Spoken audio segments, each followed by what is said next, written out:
Hello! Magandang araw sa inyo lahat. So, nag-premiere ako ng topic ko kay Diwata kahapon. Then, may nakapag-comment na si Tito Mars nga rin, i-review mo. 'Di ba? Si Tito Mars daw. Ako, hindi ko masyadong... Sabagay, familiar naman ako dito kay Tito Mars. Pero hindi ko siya masyadong kilala. Kanina ko lang pinapanood mga videos niya. Parang natatandaan ko na, nadadaanan ko ito sa FB eh. Ito yung bading na ah, mahilig mag-real talk sa kung paano ang desisyon ng isang babae. Na ironically, hindi naman siya babae. Ito, don't get me wrong. 'Di ba? Kung ikaw ay nag-o-opinion sa isang bagay, kasi ito si Tito Mars kasi, nagsasabi ito ng mga real talk na sa isang bagay, let's say sa pagiging babae na hindi naman siya doon kabilang. 'Di ba? Pero don't get me wrong, ibang-iba naman kasi yung pag nag-o-opinion ka lamang. Kahit parang ganito sa akin, wag mong pangungunahan ang isang mekaniko sa dapat niyang gawin dun sa inaayos niya kung hindi ka naman mekaniko. Nagigets mo ko? Wag mong pangunahan ang doktor sa kung ano ang diagnosis na gagawin niya dahil hindi ka naman doktor. 'Di ba? Pero ibang-iba 'yon sa pagbibigay ng opinion. Kasi opinion para sa iyo 'yun eh. 'Di ba? Gagamitan mo 'yun ng word na para sa akin. Kahit hindi alimbawa ganito kikriticize mo yung presidente, 'di ba? Hindi naman porket dahil ikikriticize mo yung presidente, kailangan naging presidente ka na rin. Pwede mo sabihin na hindi kaya mas gaganda ang Pilipinas kasi para sa akin dapat ganito yung naging decision niya or ano. Kasi pag sinasabi mong ganon, pinapaintindi mo sa publiko kasi na yung sinabi mo ay sa'yo lamang yon. Kung ikaw, kasi pwede kasing maging tama yung opinion mo, pwede maging swak sa ibang tao. Ito kasi si Tito Mars kasi minsan, nagsasalita siya ng mga bagay na as if na yun na yung truth.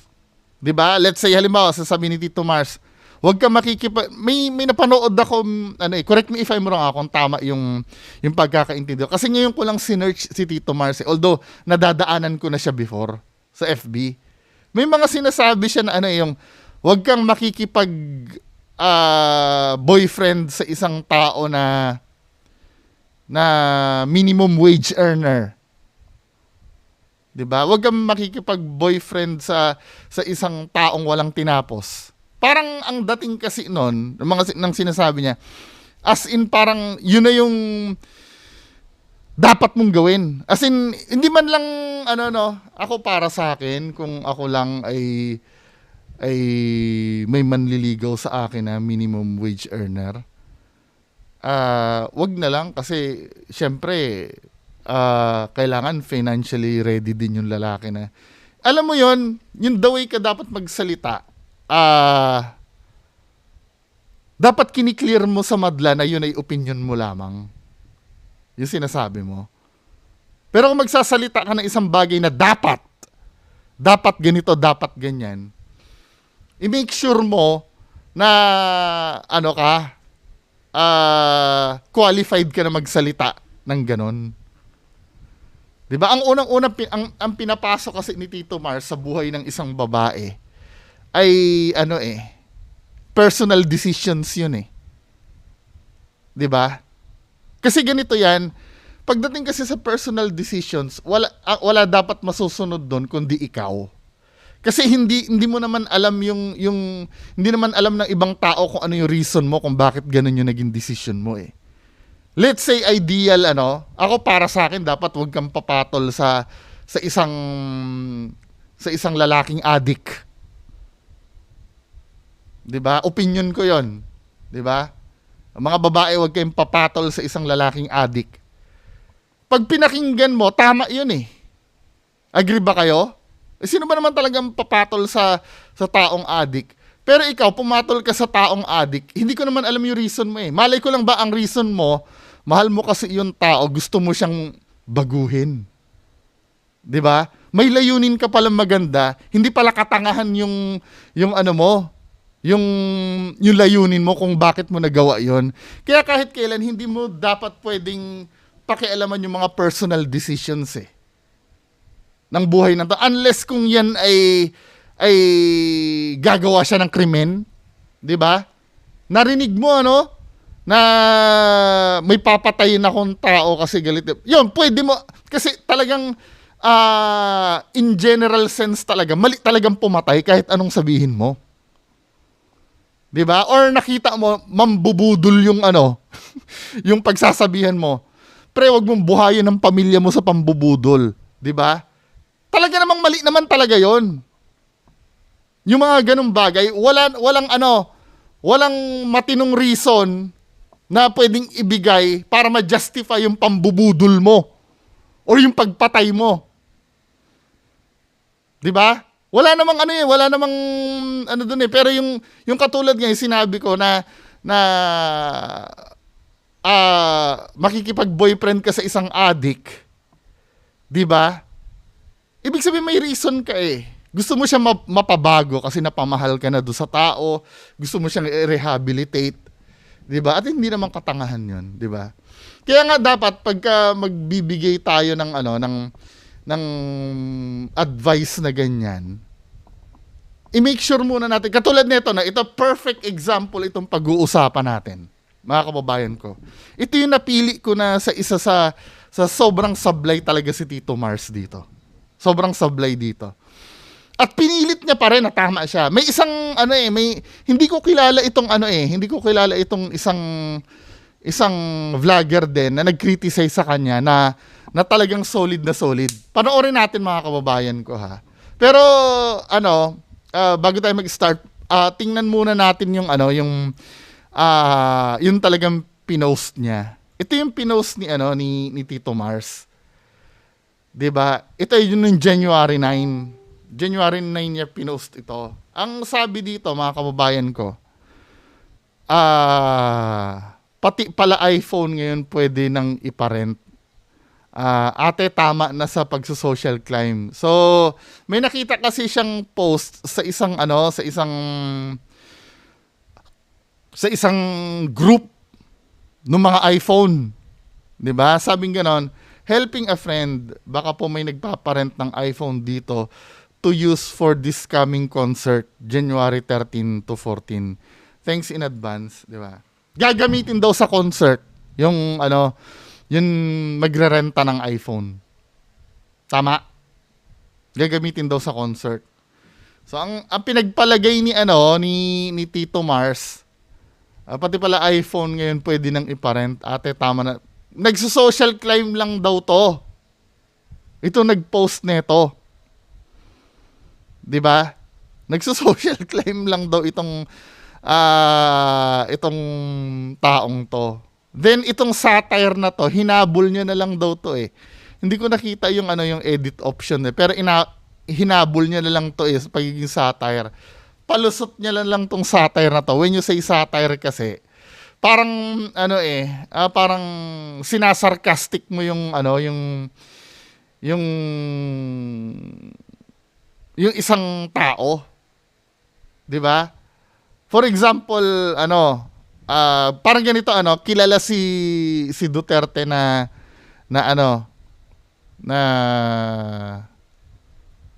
pumapatay ng mga drug addict, 'di ba?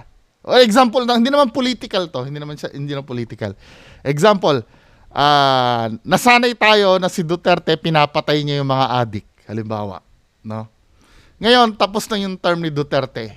Gagawa ka ng satire ngayon na post.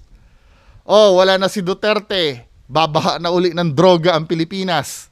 'Di ba? Pero alam naman natin na hindi naman magkakatotoo 'yon. Parang ine-exage mo lang yung bagay. Nagigets nyo ang ibig sabihin ng satire? 'Di ba? Or halimbawa, 'Di ba, ang bintang kay Marcos, walang political to, example lang to. Ay, wag na nga sa politics kasi baka may magalit eh. Ano ba maganda example sa wag na rin religion, 'di ba? Hindi, para lang maintindihan yung meaning ng satire, wag lang wag na lang seryosohin ang sasabihin ko. Halimbawa, 'di ba, ang mga iglesia ni Cristo, 'di ba, bawal ang dinuguan. 'Di ba? Syempre magsasatire ka ngayon, 'di ba? Nako, magkakaroon ng event ang mga iglesia ni Cristo sa Bukawi, Bulacan. 'Di ba? Nandoon yung Philippine Arena. 'Di ba? Ilabas ang dinuguan, 'di ba? Yung mga ano na 'yon, alam nyo, yung mga ganun, kasi pag nabasa mo yung mga ganung post, alam mong nagbibiro eh. Nagigets nyo ba ibig ko sabihin? Alam nyo nagbibiro kasi eh. Pagka halimbawa nabasa nyo yung post na yon, parang ganito, no?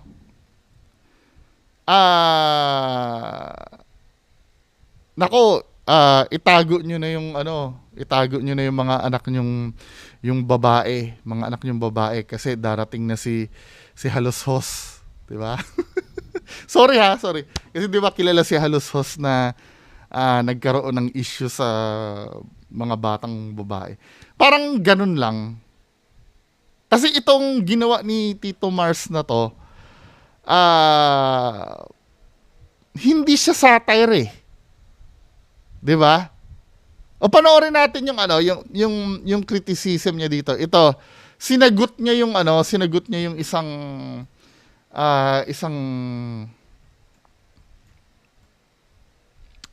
nag-react sa kanya. Pero panoorin from the very beginning, napakaganda nung banat sa kanya ng isang vlogger. So ito yung issue nung sa iPhone, yung naghahanap ng rerentahan ng iPhone. Play natin. 2 days ago, sis, nag-repost ako ng isang post na nakita ko sa FB group dito sa wall ko. Ang eksena doon is, naghahanap kasi sila ng iPhone na pwede nilang rentahan sa concert na pupuntahan nila ngayong January. Tapos kanina, nagulat ako kasi na-content na naman pala ako. May sumita naman pala sa akin, isang content creator dito sa Facebook. Panoorin natin. Pinopost ko tong video na to hindi para idikdik si Tito Mars na mali ang ginawa mo, ignorante ka, hayop ka. Pinopost ko tong video na to para balaan yung iba na ito yung pinakapangit na pwede mong gawin sa mundo ng internet every time na magkakamali ka. Yo mga pre, dumaan lang sa newsfeed ko itong post ni Tito Mars. Si Tito Mars, isa siyang self-proclaimed na tagapagbigay ng daily dose of chismis and real talks mga pre. Sheesh, real talks. Itong post niya na to, meron siyang screenshot mula sa iPhone Group Philippines kung saan may nagpost na helping a friend. Baka po may nagpaparent ng iPhone dito to use for this coming concert, January 13 to 14. Thanks in advance. In-screenshot to ni Tito Mars at sinabi niya, pati pala iPhone ngayon pwede nang iparent. Ate, tama na sa pagsa-social climb. At dito sa post na to, nakatanggap si Tito Mars, ang ating self-proclaimed real talker, ng dosage ng sarili niyang medisina, mga pre. Na real talk siya ng mga tao dito dahil lingid sa kanyang kaalaman, may nagpaparenta nga naman talaga ng iPhones. Especially yung may mga magagandang camera. Hindi lang din sa Pinas may ganyan. Social climber agad. Hindi ba pwedeng gusto niyo lang ng magandang fan cams para sa a-attendan niya na concert? Sabi pa ng isa, actually, kung di kayo aware, merong nagpaparent. Samsung S22 Ultra and 23 yung nakita ko last time na meron. Meron din nagpaparent ng GoPros nila. Sa iPhone, ito yung wala pa akong nakita. Pero anong big deal doon? Baka gusto lang makakuha ng magagandang photos during concert ng tao. Nakakaloka. Kung walang alam sa kalakaran, wag naman gawing issue lahat. So malinaw sa puntong to na si Tito Mars ay nagkamali sa assumption niya na ang purpose ng taong to ay mag-social climb. Dahil may mga tao talagang nagpaparent ng iPhone para sa ganitong purposes. At matagal naman ng kalakaran yan, yung pagpaparenta ng gadgets. Pwede kang magrenta ng mga mamahaling camera, pwede kang magrenta ng GoPro kung gusto mo ng mga magagandang videos sa purpose na kailangan mo. Kung ang tanong mo bakit pa kasi iPhone, di ba? Ba't iPhone ba yung kailangan rentahan? Kasi pre, hindi lahat kayang mag-operate ng mga magagandang camera, Hindi lahat kayang mag-operate ng mga professional video cameras. At Yes. Totoo 'yun. 'Di ba kasi ang cellphone kasi ipo-point and shoot mo na lang eh. Yung mga magagandang camera, ako nga nung bumili nga ako ng netong DJI Osmo Action 4. May mga ISO settings na hindi ko talaga alam. Na kinakalikot ko, may mga shutter speed pa. Masyadong komplikado. Di ba? Unlike pag cellphone, itututok mo na lang, di ba? Bahala na yung AI ng cellphone na mag-adjust ng mga settings. Good to go ka na. Di ba? Minsan, mas convenient nga naman yung isang True. bagay na pamilyar na sa ating lahat, ang paggamit ng smartphone. At hindi natin matatanggi no, na kahit medyo may kamahalan, ang iPhone may maganda naman talagang camera. Ito nga video na to na pinapanood nyo lagi sa page ko mga pre, front cam ng iPhone. No? Gusto ko kasi yung pag nag-video ako, nakikita ko yung sarili ko eh.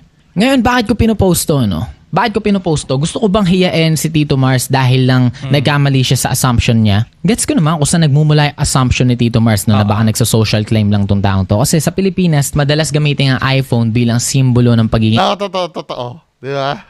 Meron kaming empleyado sa Ace Hardware. Ayoko kung nanonood siya sa akin ngayon. Huwag kang magalit, na napapagkwentuhan lang natin yun. Di ba? Minimum wage earner siya. Pero may hulugan siya na iPhone. That time yata, iPhone X ba yon? Yung inano mo dati. Yung kahit walang pambili ng gatas ng anak, hinuhulugan nyo yung iPhone.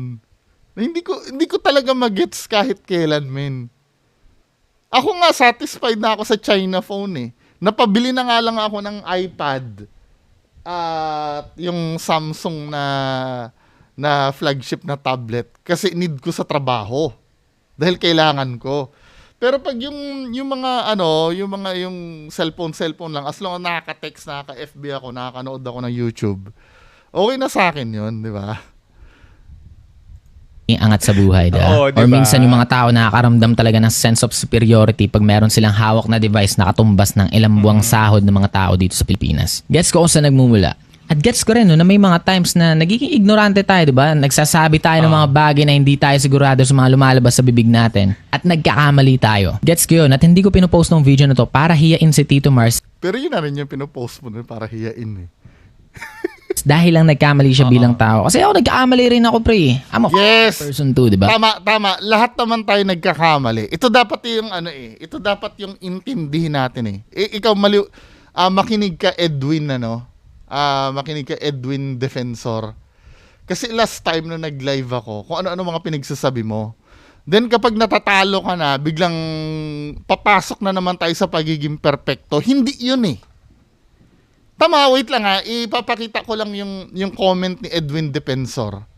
Dito ako nabubwisit pag napupunta na sa pagiging perpekto yung usapan eh. Lahat tayo, hindi tayo perpekto. However, kapag inilaban mo yung isang bagay at nakipag-discussion ka, dapat handa ka na depensahan lahat ng dinaldal mo. Kasi matatalo ka kung i-admit mong nagkamali ka. Di ba? Tingnan mo yung sinabi ni Edwin Defensor dito. Di ba? Gusto ko lang mapag-usapan to, no? Nakakabwisit yung mga nagsabi, bakit ikaw perfecto ka ba? Palusot na lang yan eh. Asa na ba dito yung yung sinabi ni Edwin Defensor? Papakita ko sa inyo.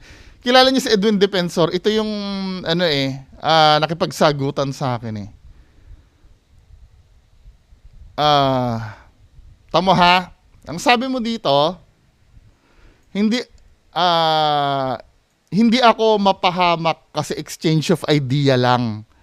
Kung meron akong pagkakamali dahil walang perfecta, no! Sinabihan mo akong bobo men eh. Di ba? Ayan ang sabi mo, hoy bungo, pinakabobo. Anong patunay mo na ang mga psychic merong power, ha? Di ba sinabihan mo akong bobo as if sure na sure ka? Hindi exchange of idea to eh. Pinapalabas mo dito na ikaw yung tama at ako mali. Di ba? Sabi niya, ano daw ang patunay ko na ang mga psychic ay merong power? Kaya nga psychic siya eh. Ngayon, kung siya ay nagpapanggap at wala siyang power, hindi siya psychic nun. Pero by definition, ang psychic may power. Kaya nga binigyan kita ng reference galing Collins Dictionary eh. Diba? Kalebel ng Merriam-Webster yun eh. Yun na nagsasabi, when you say psychic, may power talaga. May ability sila na wala sa normal na tao. Diba? Kapag ka hindi psychic, kapag walang power ang isang tao at na-booking mo na hindi talaga siya totoong psychic. Pero ang totoong psychic, may power talaga. Kasi yun ang definition ng psychic. Di ba, men? Sabing gano'n, tapos sinabi mo dito, kaya nga tinawag silang psychic eh. Sinapsycho lang nila ang kausap nila. Haha, momo mo talaga ang psychic eh, isang normal na tao. Paano nagkaroon sila ng power? Bungo, napakabobo mo talaga. Tingnan mo, hindi exchange of ideas to. Kino-correct mo ako ng kabubuhan mo. Tapos ano mo dito, papalusot mo dito, hindi ako mapahamak kasi exchange of idea lang. Kung meron akong pagkakamali, dahil walang perfect na tao sa mundo, kaya careful ka sa pag-comment mo kasi araw-araw na bantayan at i-bash kita pag nagkamali. Di ba, tamo, naghahanap ka na ng mali ko, ang pinag-uusapan lang natin dito, yung specific na sinabi mo na to. Di ba? Ang bobo mo talaga, men. Napunta na tayo sa pagiging perpekto pag napatunayang mali ka na? Napupunta na tayo sa pagiging perpekto? Sinasabi ko sa inyo, marami ako sablay. Dito sa vlog, hindi nyo lang nakahalata, pero marami ako sablay dito.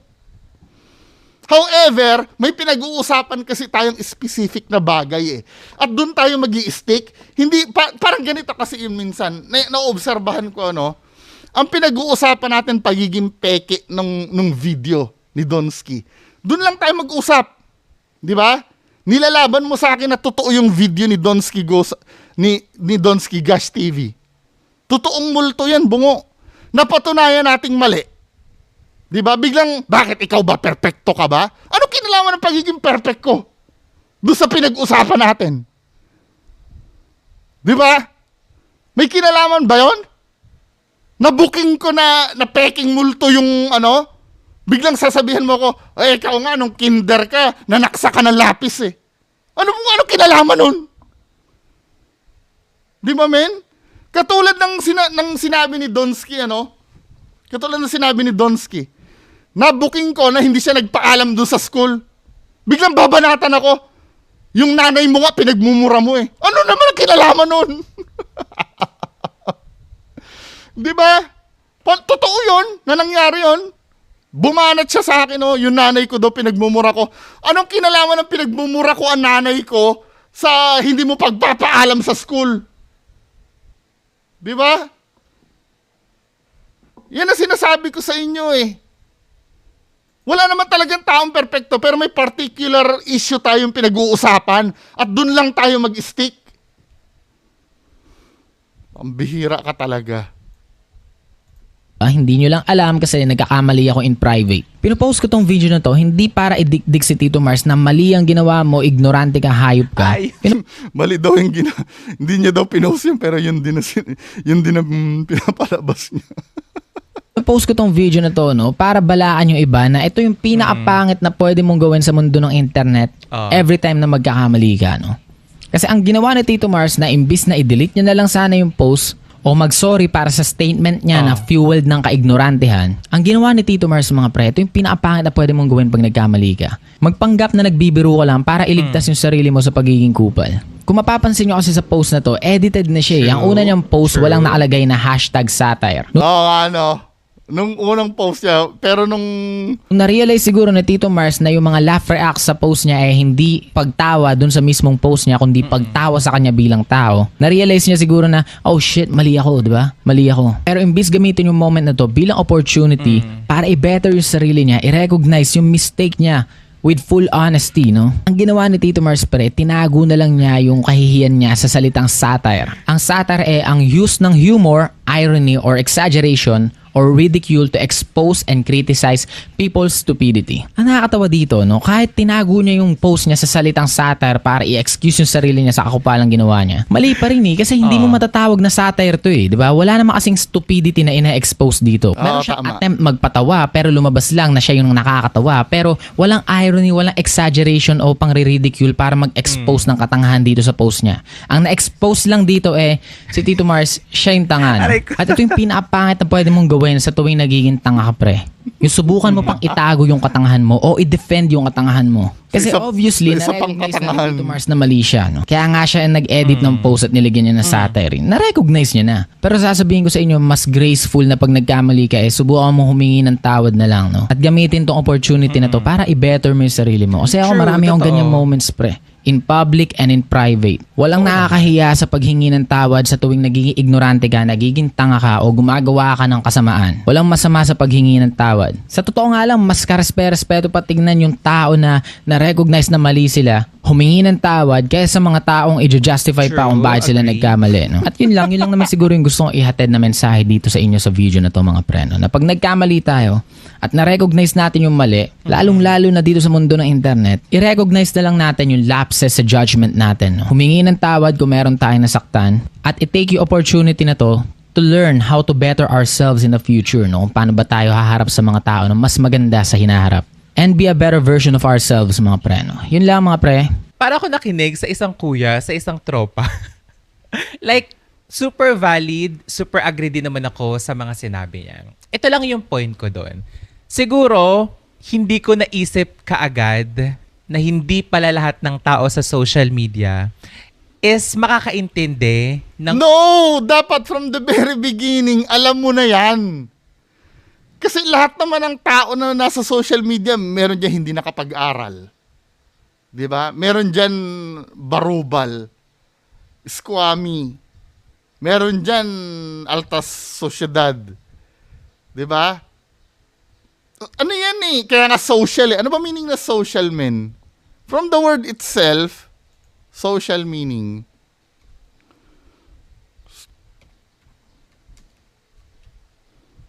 Social meaning. Bagal ng internet ko. Wait lang gusto ko lang ma-establish yung ano. Ayan oh. Oh. 'Di ba? Social or relating to human society and its modes of organization. 'Di ba? Yung standard meaning.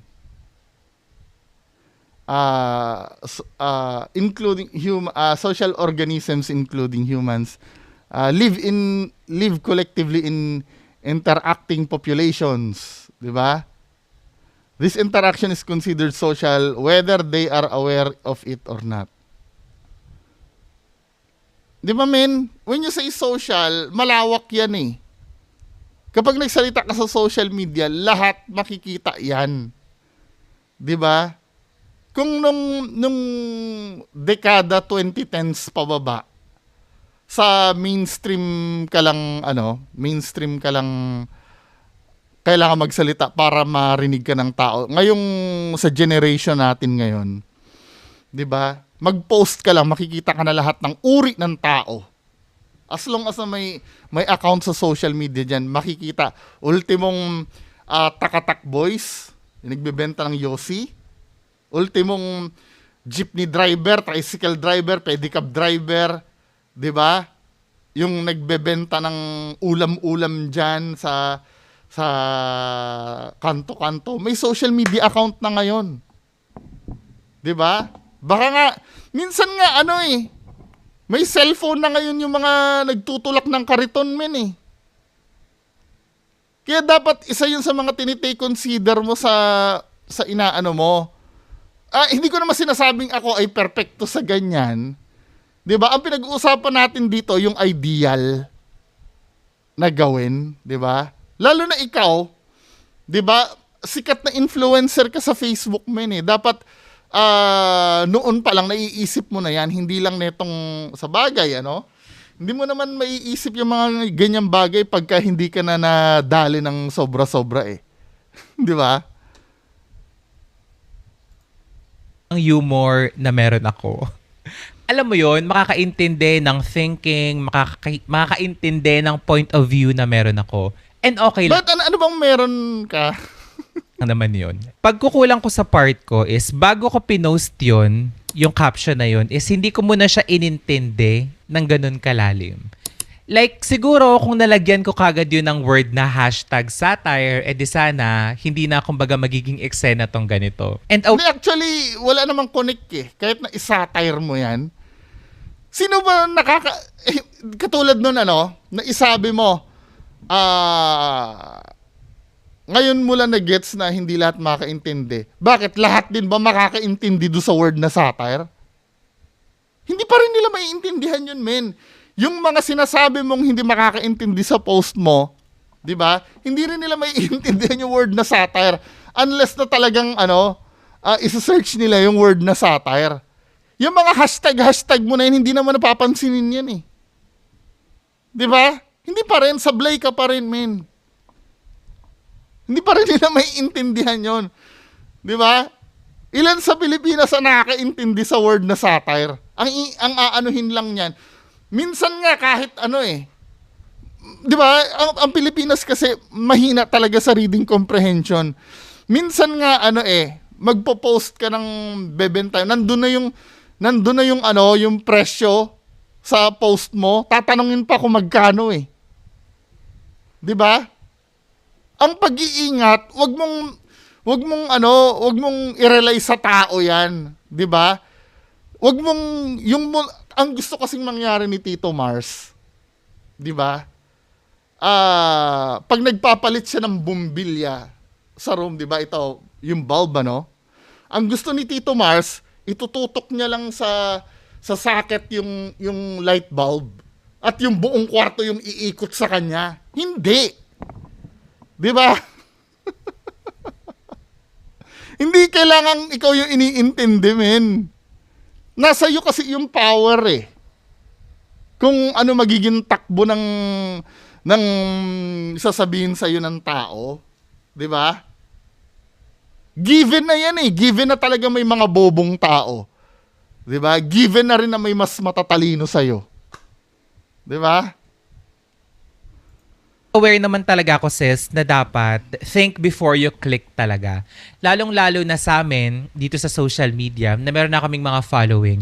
So malamang sa malamang, yung mga sinasabi namin dito, yung mga pinopost namin, in some way, shape, or form, talaga makaka-apekto na siya sa mga regular na tao. Sa mga taong nagko-consume dito sa social media, nag-scroll-scroll, mga ganun-ganun. Inedit ko yung post ko na yon sa dalawang rason. Unang-una, tama siya, naramdaman ko na parang may mali, parang there's something wrong, parang ignorante ba ako? Hindi ko ba alam sa sarili ko na parang meron na talagang ganong nangyayari ngayon? Bakit dinefend mo pa? Kasi maliwanag na pagpapalusot na lang yung paglalagay mo ng hashtag na satire eh. Nawala naman talagang ka-satire dun sa pinost mo.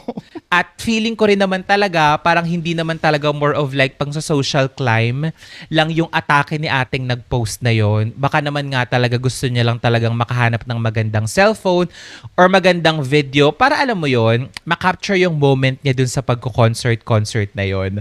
Pangalawa sis, nakalimutan ko talaga siya. Ayun yun eh. Sobrang dami nangyayaring eksena, mga kaganapan sa sariling buhay. Nakalimutan kong ilagay yung hashtag na word. No, hindi.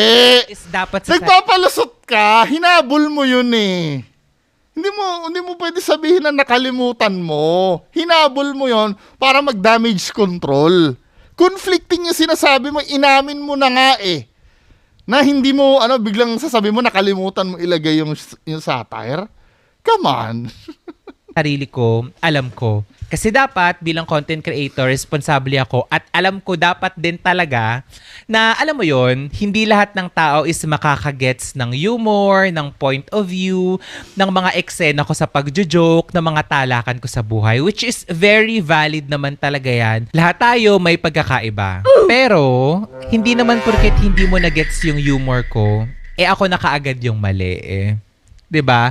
Like kunyari, meron kayong kaibigan na nagjo-joke about like mga kabastusan, mga pagmumura, mga alam mo 'yun, mga immoral na bagay dito sa mundo. Tapos kayo bilang medyo conservative kayo, parang sa sarili nyo, hindi nyo feeling nyo mali yung mga ganong klaseng joke. Kapag ganun ba yung eksena, automatic mali na ba kagad yung kaibigan nyo na 'yon? Mali na ba kagad siya kasi ganun yung humor niya? At hindi, ganito kasi Tito Mars, kung yung kaibigan ko na yon, mula nung makilala ko siya, ganun na talaga siya. Maiintindihan ko yon. 'Di ba? Halimbawa, si RBS, Nung makilala ko si RBS, medyo may pagkamanyakis na ang mga biro niyan. Kaya pag nagbibiro na yung kamanyakan, may intindihan ko na siya. 'Di ba? Ikaw kasi kilala ka namin bilang real talker. 'Di ba? Kilala ka namin na na laging ang sinasabi mo based on facts ayon sa 'Di ba? Tapos ngayon nung nagkamali ka, sasabihin mo biro. Kasi parang kaya nga napagbintangan ka na hindi mo alam yung sinasabi mo dahil hindi naman namin alam na nagjo-joke ka nun. Dahil hindi ka namin kilalang ganun eh. Na mga follower mo, hindi ka namin kilalang ganun eh. Or may point ka din, halimbawa, may nakita, unang-una, yung mga nag-comment sa'yo, sigurado ka ba na matagal ka nilang kilala? Matagal ka na bang kilala ng mga yan? O nun ka lang nila nakilala, nun na-content ka ni Makagago, at nun nag-post ka nun? Diba? Kahit ako din, halimbawa, hindi ko kilala si RBS, biglang puro kamanyakan ang mga banat. Maaayawan ko si RBS, ano ba naman tong taon to? Puro kagaguhan ng sinasabi. 'Di ba? Kasi hindi ko pa siya kilala eh. 'Di ba? Intindihin mo din 'yon kasi unang-una hindi ka naman kilala ng tao tas ganun yung dating mo. Hindi ka naman kilala na kiniklaim mo na ganyan kang palabiro ka. Malay lang ba namin kung seryoso yung sinasabi mo, 'di ba? Come on, malayo yung example mo, men. Kung kilalang kilala ka na ng mga tao, hindi na big deal sa kanila yan. Di ba? Meron nga si Vice Ganda, di ba? Madalas yan manglait ng mga contestant before, di ba? Pero dahil kilalang kilala na siya ng mga tao na ganun siya, iniintindi na siya. Maliban na lang kung first time mo panood si Vice Ganda, then may nasabi siya na magiging offensive sa'yo, Kasi hindi mo siya kilalamin eh. Ano ba naman tong example mo? Ikaw hindi mo magets yun. Hindi, di ba? Siguro meron lang talagang mga times na pagkukulang, meron lang talaga times na mga disconnect, pero it does not necessarily mean na mali na kaagad yung taong yun. Parang yung sa akin, No! Kapag may nangyaring gano'n, may mali. Diba? May mali. Huwag mo ipilit na walang mali. Kapag nakaramdam ka ng isang bagay na may mali, ano yung mga mali na yon? Hindi kita naintindihan. Pagkakamali na yun eh. Diba? Pwede ka mag-sorry, sorry, hindi mo pala ako naintindihan. Diba? Huwag mo sasabihin na does it mean ba na may mali? May mali, kaya nga nagkaroon ng conflict eh. Sa tingin mo ba magkakaroon ng conflict kung walang mali? Diyos ko naman. kung iintindihin yung maigi, mali ba yung caption ko na yon? Mali! Kasi hinusgahan mo agad na social climber yung naghahanap ng Siguro may renta. pagkukulang, siguro may disconnect. Kung may pagkukulang at may disconnect, may mali na yun. Whether napaka-minor nung pagkukulang mo or nung disconnect na sinasabi mo, may mali. Kaya nga marami nag-react kasi nga may mali. Pinipilit pa talaga eh. Next, siguro may mga taong hindi nakaintindi. So, Pero kung yung mga hindi nakaintindi, kasalanan nila yon. Kasasabi mo lang kanina, think before you click, di ba? Alam mo? At inadmit mo kanina na dapat pinag-isipan mo muna yung pinost mo. Tapos ipapasa mo ngayon sa tao yung mali. Ano ba? tignan nyo yung kabilang side ng coin, sis, hindi yun mali. Dito naman talaga kasi sa Pilipinas, karamihan yung mga tao, social status yung iPhone. Karamihan. Pero hindi madalas. Mali ka na naman. Paano hindi mali? Kasi, yung post mo na to panghuhusga agad to eh. Diba? So, ibig sabihin, anong other side of the coin ang titingnan mo dyan, men? Diba? Specific na tao yung tinutukoy mo dyan. Diba? May tinutukoy ka ngang ate eh. So, ibig sabihin, yung ate na yan yung tinutukoy mo. Wala nang other side of the coin dyan. Hinusgahan mo na agad si ate. Diretsahan. Huwag ka na magpalusot na na meron kasing mga tao. Ibang tao yon. Ang pinag-uusapan mo kasi dito is specific eh. Si ate mismo eh. Di ba? Ano yung mararamdaman ni ate na malay mo mayaman naman talaga yan. Di ba? Alam mo ba ang pagkatao niyan? May mga mayayaman kasi na na hindi naman mag-gadget. 'Di ba? May mga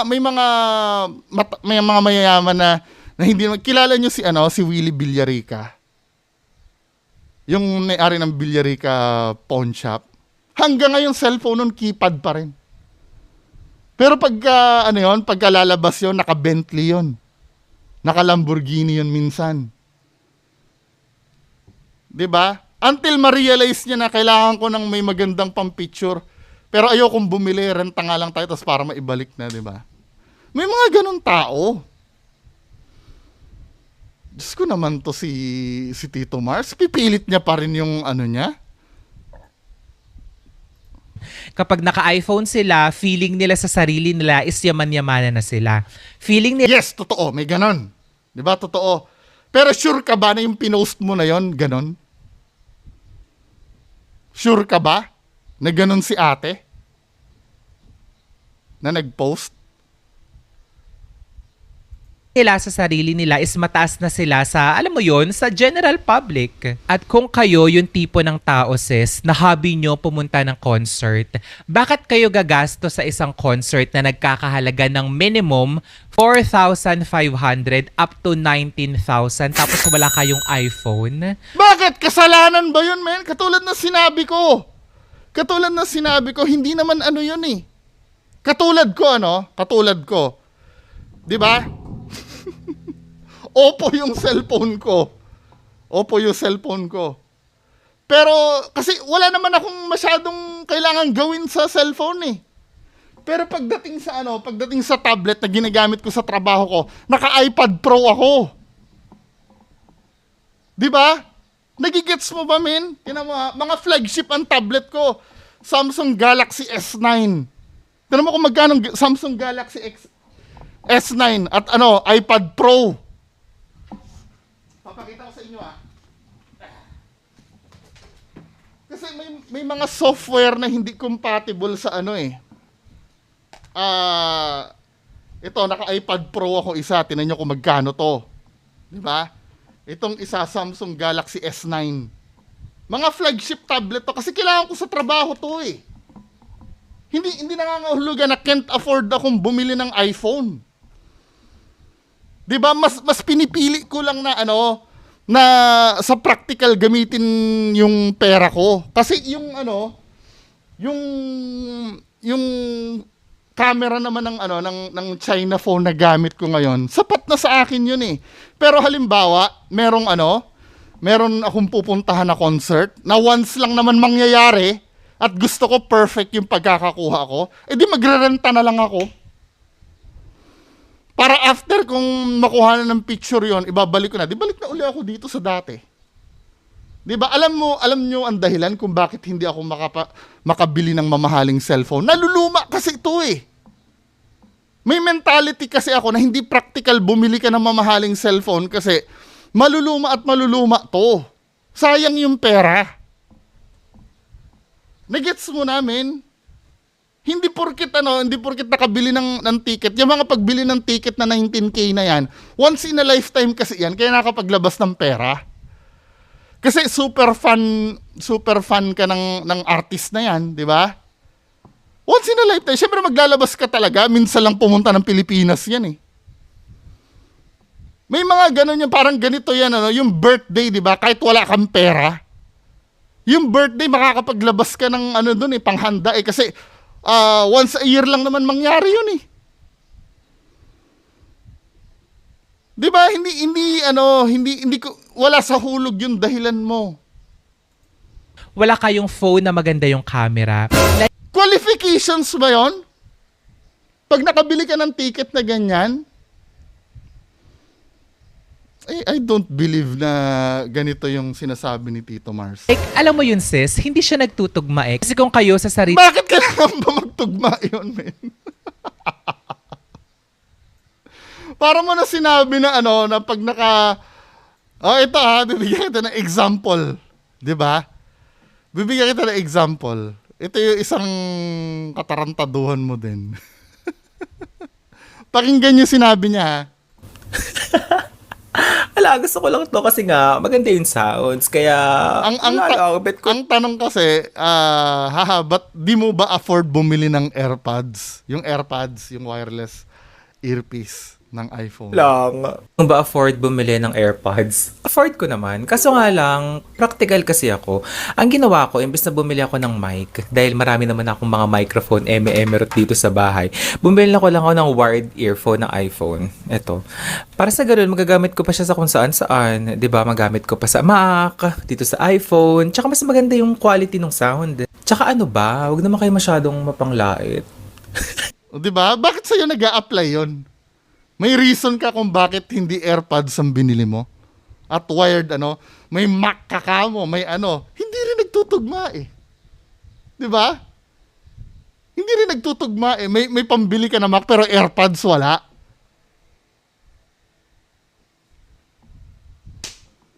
Kasi nga, sabi mo, practicality. Kabulshitan, di ba? Parang ang nangyari, sinasaksak mo yung sarili mo. Paano nga, uulitin ko si Willie Villarica. Tignan mo itsura ni Willie Villarica, ha?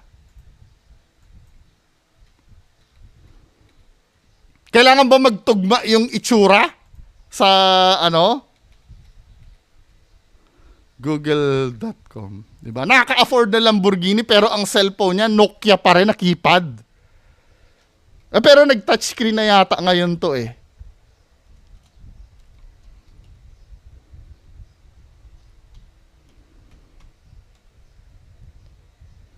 Kaya nasasabi kong napakasimple nitong taon to. Tingnan natin kung masasearch natin ang cars nito. Wala eh, hindi pinapakita dito yung car ni Willie Villarica eh. Pero meron siyang Bentley. May-ari to ng Villarica Pawn Shop. Alam mo yung yung damit niya, lalabas siya ng Lamborghini niya. Alam mo yung damit ng hardware na free sa ito siya oh. Si Willie Villarica, ayan. Mabait to, men. Tong taon to. Hindi porkit kailangan ba magtugma lahat-lahat, men? Ano ba? Hindi ba dahil, let's say, walang pera yung tao, di ba? Wala yung perang tao. Kung gumastos siya na 19,000 dyan, gusto niya kasi makita yung idolo niya eh. Kasi once in a lifetime yun eh. Di ba? Diyos ko talaga to si Tito Mars. Ninyo, concert goer kayo at madalas talaga kayong mag-caption ng moment, madalas kayo mag-take ng pic. Wait lang. Pagka pumunta ba sa concert goer ka na? Para mong sinabi na na once ka lang uminom ng beer, lasenggo ka na. 'Di ba? Sure ka ba na lahat ng concert pinupuntahan yan? Or yung idol niya lang? Pinipilit niya talagang lumusot no? Picture, madalas kayo mag-take ng video, malamang sa malamang common sense, meron kayong magandang phone. Exemption, kung talagang wala kayong pera, exempted ka. Pero sis, kung afford mo nga magpupunta sa concert na nagkakahalaga ng minimum ng 4,500 up until 19,000, tas wala kang phone na maayos para pang picture, pang video, para hindi naman siya nagme-make sense. No, hindi. Hindi ba pwedeng pinag-ipunan mo yan, men? Yang 19,000 na yan. Dahil idol mo nga yung panonoorin mo. At wala ka ng ibang budget para bumili ng ibang phone. Maraming butas sa sinasabi nito eh. Kasi may mga tao kasi na hindi naman gagastos kung hindi naman kailangan. Katulad ko, di ba? Gumastos ako ng ng high-end na tablets. Dahil kailangan ko sa trabaho eh. Kasi graphic artist po ako eh. 'Di ba? Pero yung cellphone ko, wala na akong dahil hindi naman ako gumagawa, wala naman akong magagawa sa ito nga. Ilang taon kong gamit to hanggang pinalitan ko lang to no nagkanda sira-sira na yung screen eh. 'Di ba? Hindi ba pwedeng nagagamit pa? Kailangan ba bumili agad ng bago? Halimbawa, merong itong pinost mo na to ay merong iPhone naman talaga to kaya lang luma na. Kaya hindi siya bumibili ng bago kasi hindi pa naman sira. May mga ganun tao. 'Di ba? O para di magrenta na lang ako. Para mo sinabi na yung mga nagre-rent a car, dapat bumili ka ng sasakyan. Kasi kaya mo naman mag-travel eh, 'di ba? Bakit hindi ka bumili ng sasakyan? 'Di ba? Yung mga Koreans na inassist ni Sir I.M. Reverie na pumunta ng Pilipinas. Ilang beses silang pabalik-balik sa Pilipinas. Kaya nila. Pero bakit hindi sila bumili ng kotse dito? See? Nagigets mo? May mga kanya-kanyang dahilan yan, men eh. Masyadong shallow mag-isip si Tito Mars. Ayun yung point ko doon at kung titignan nyo, ayun yung other side ng story. Uulitin ko, hindi porket magkaiba tayo ng point of view, magkaiba tayo ng humor, magkaiba tayo ng opinion, mali na kagad yung isa sa atin. Mali ka talaga. Kahit ano sabihin mo, mali ka talaga. Diyos ko naman. Hindi, naniniwala kayo doon sa explanation niya. Nilulusot niya lang, men eh. Di ba? Afford ng 19K na concert daw. Pero ang maayos na cellphone, hindi daw. How do you define ba maayos na cellphone? Di ba? Kahit nga China phone, nakakakuha naman eh. Pero iba talaga yung camera ng iPhone. Di ba? At saka, yung panghuhusga mo, let's say, ganito granting. Basahin ulit natin yung post. Ang sabi kasi dito ng post, baka po may nagpaparent ng iPhone dito to use for this coming concert daw. Gagamitin daw yung iPhone sa concert. Concert yan, men. Paano ka magso-social climb dyan? Aabalahin mo yung mga taong nanonood na para ipakita, oy, naka-iPhone ako. Para doon? Maliwanag na ito ay para gamitin sa concert. Ano ba? Anyway, mga kababayan ko, kayo na lang bahala dyan, paki-comment na lang po sa baba. Maraming salamat po, bye-bye.